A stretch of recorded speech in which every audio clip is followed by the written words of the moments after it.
when it comes to food, I mean, the choice in the fourth trimester is either breast milk or formula. I urge you to do everything you can to support the mission of breastfeeding your baby. If it is just entirely impossible, that's okay.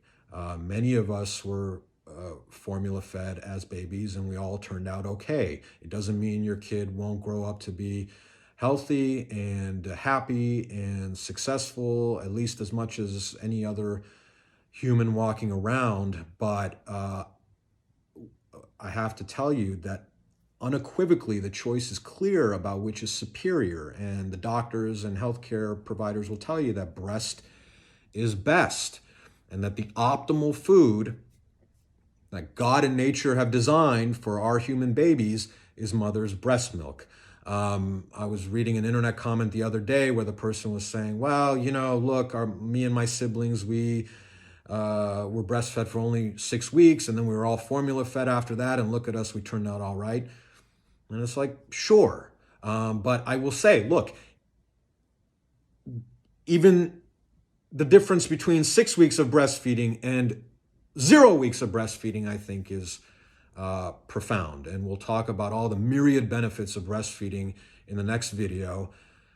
I've talked about it a little bit along the way, but I would urge anybody out there who's listening to commit to breastfeeding, learn as much as you can about breastfeeding so that you can help the mother of your child breastfeed.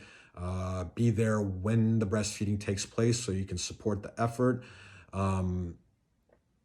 And try to breastfeed your baby for at least the first 6 months exclusively, definitely for the first 4 months exclusively. The American Academy of Pediatrics, or AAP, recommends exclusive breastfeeding for the first 6 months, and breastfeeding at least as part of the regimen for the first year.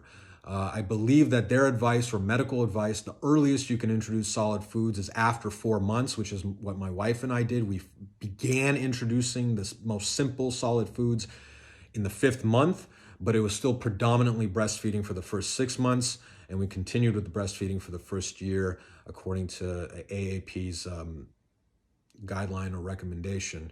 And I would encourage you to do the same.